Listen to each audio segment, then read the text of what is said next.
欢迎来到巴巴娱乐呀频道，请订阅频道，所以大家不要错过当天最热门的新闻。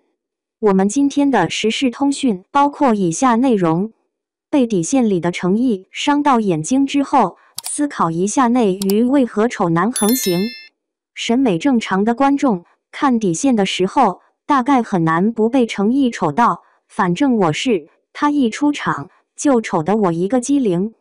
虽然也不是才知道他丑，毕竟豆瓣娱乐小组票选4丑时，他从来没被落下来过。但主要问题在于，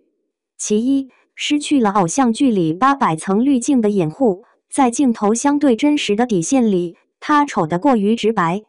其二，没有了偶像剧里后期配音的美化，在使用自己原声的底线里，他的丑是由惨不忍睹的颜值、滑不溜手的台词和油腻轻浮的演技共同造就的。从前大家嘲黄晓明、杨洋油腻，觉得他们太过帅而自知。如果你看过诚意演戏，就会知道，最可怕的油腻，不是帅而自知，而是丑而不自知。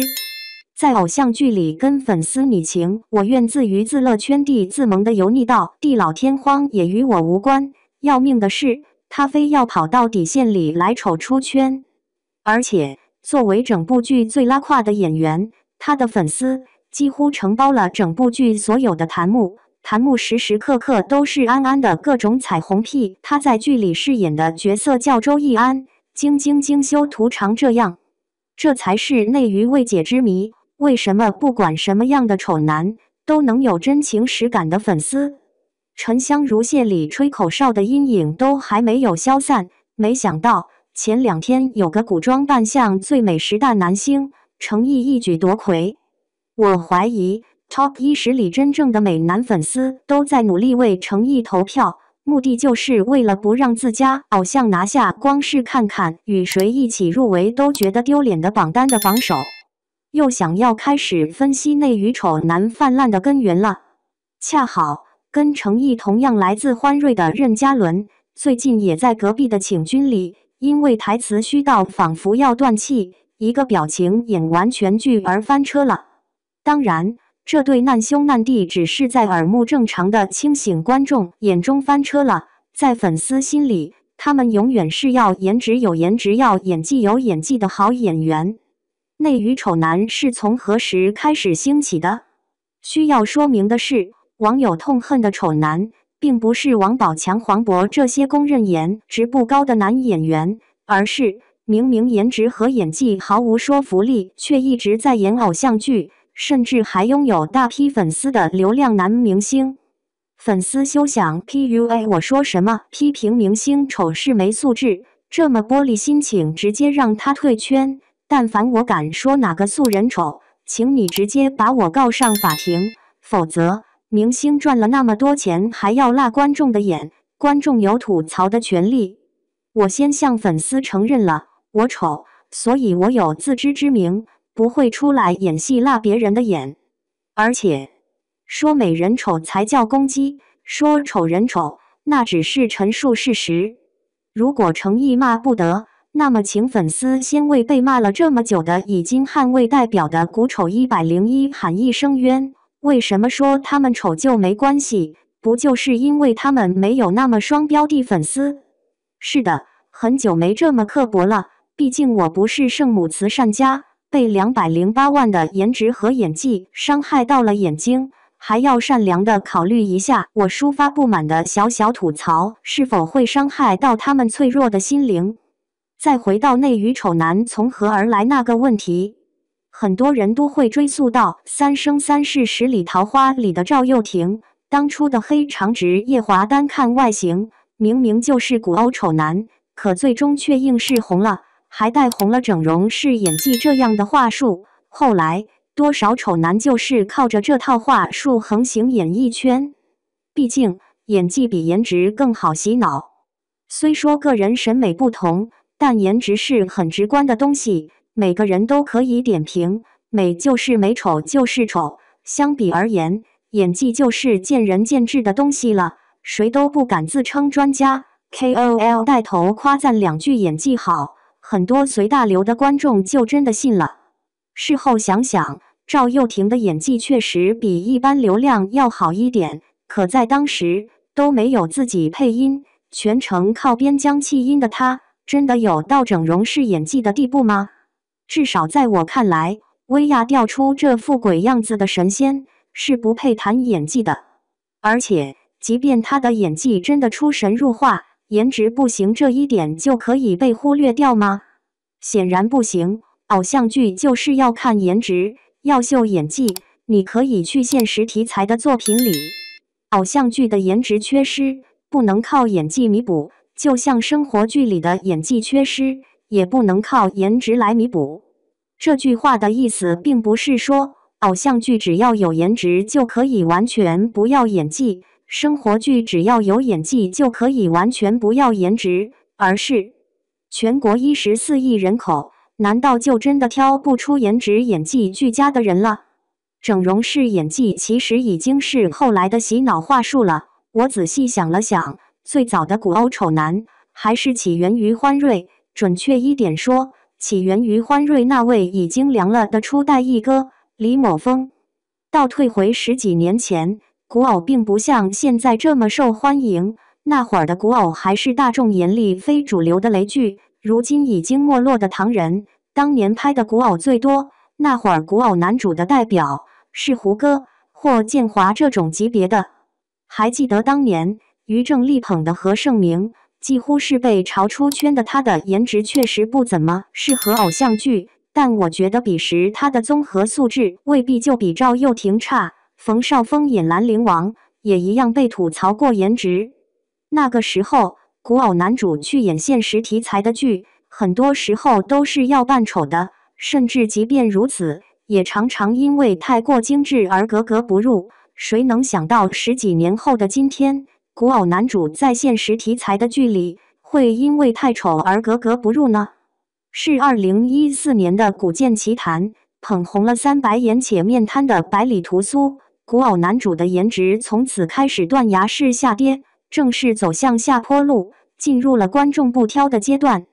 我印象深刻的是，当年微博的话题、热搜等营销手段刚刚兴起，欢瑞正是乘着那股东风，捆绑拉踩着《仙剑》，又靠着拍过《仙剑3》的杨幂，把一部低质古偶炒红了。公司的包装营销从此成为比演员的颜值演技更重要的实力。再后来，欢瑞又用《大唐荣耀》捧红了任嘉伦，琉璃捧红了程毅。倒退回多少年前，程毅只能站在陈晓身边当背景板的存在。我曾经一度迷惑过，欢瑞为什么唯爱丑男？全国那么多人，欢瑞为何总能精准地找到那个在我审美死点上跳舞的丑男来狂轰乱炸地力捧？现在想想，无非是资本逐利而已。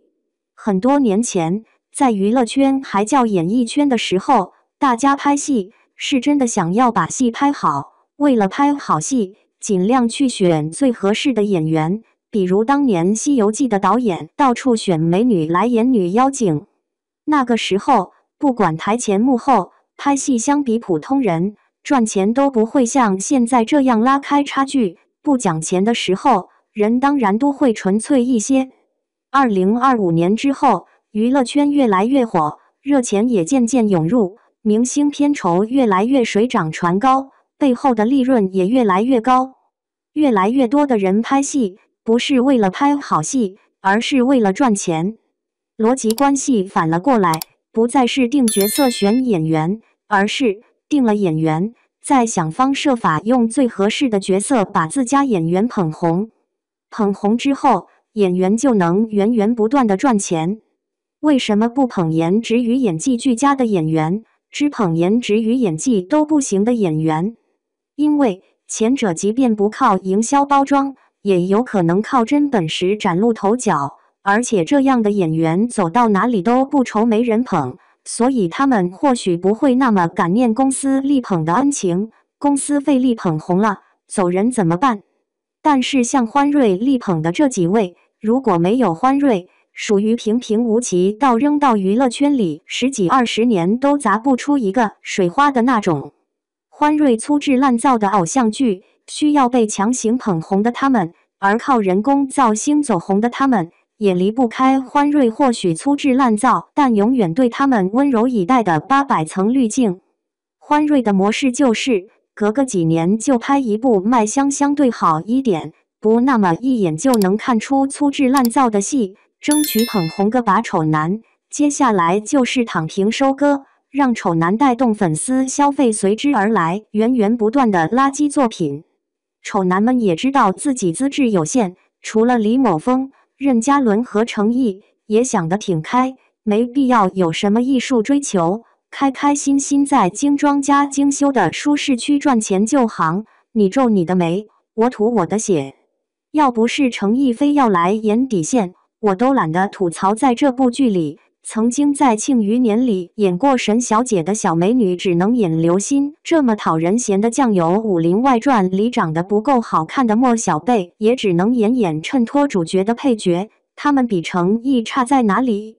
相比而言，虽然我超级讨厌爱抄又爱炒的于正，但是在捧演员这方面，他的底气就明显比欢瑞足得多，因为他足够精明，可以不断推出能蹭到最新热度的作品。旗下艺人对他的依赖性要远远高于他对艺人的依赖性，所以他偶尔还能选一些真帅哥出来。选拔标准应该是真的，主要取决于审美。简而言之，于正归根结底还是卖剧的，而欢瑞说句难听的，是卖人的。而内娱之所以丑男越来越多，正是因为像欢瑞这样的公司越来越多。比如娱乐圈的另一大毒瘤乐华，就像欢瑞为爱丑男，乐华为爱酒漏鱼，并没有说酒漏鱼就不丑了的意思。为什么为爱酒漏鱼？因为没读过书，没文化，好控制。他们或许没颜值没实力，或许有那么一点颜值或者实力，但最重要的是，因为脑袋空空，所以容易出丑，容易犯错。除了乐华，很难有其他公司能帮他们摆平一切，让他们能继续天真愚蠢地快乐着。他们离不开乐华，但乐华也离不开他们。就像前段时间乐华上市失败，投资者不买单，因为这家公司也是卖人的。欢瑞至少还拍戏，虽然都是烂戏，但乐华的价值就只有一人。资本逐利不奇怪，欢瑞、乐华这种公司的存在是一方面，还有一方面是明星片酬高来钱快，星二代、富二代甚至赖二代等各种二代都要来分一杯羹，这个暂时就不细说了。但现在丑男横行，并不仅仅是资本的锅，毕竟资本再怎么捧，如果没人看，也捧不红吧。要命的就是，还真的就是有很多人爱看，有太多粉丝，即便无利可图，甚至倒贴钱，也要迎合这种强行以丑为美的潮流。这就是我想破脑袋都想不出答案的问题了，只能说，还是中国人口太多加物种多样化。反正我要是资本，背后肯定乐开了花。嘿，原来大家都没有底线，下次捧个更丑的给你开开眼。